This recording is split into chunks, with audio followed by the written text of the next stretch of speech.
ॾिसी रहिया आहियो सिंध ग्रीन न्यूज़। मां आहियां गुलज़ार मंचालियो। ख़बरुनि जो सिलसिलो जारी आहे। हाणे ख़बरूं शामिल कंदासीं।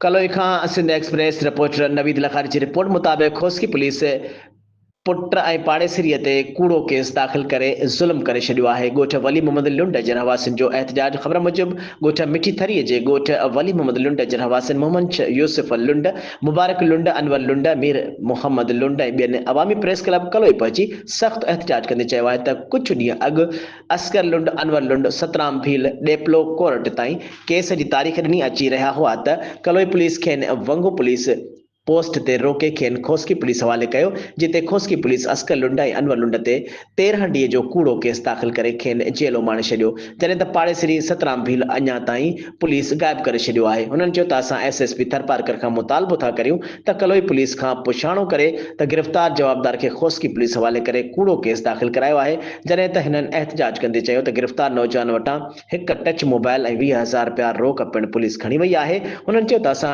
डीआईजी हैदराबाद एसएसपी बदीन खां मुतालबो था करियूं त महिरबानी करे कलोई पुलिस जे ख़त में गिरफ़्तार थियल बेगुनाह नौजवाननि ते कूड़ो केस ख़त्म करे खेनि आज़ादु कयो वञे, न त ॿी सूरत में सख़्तु एहतजाज कयो वेंदो।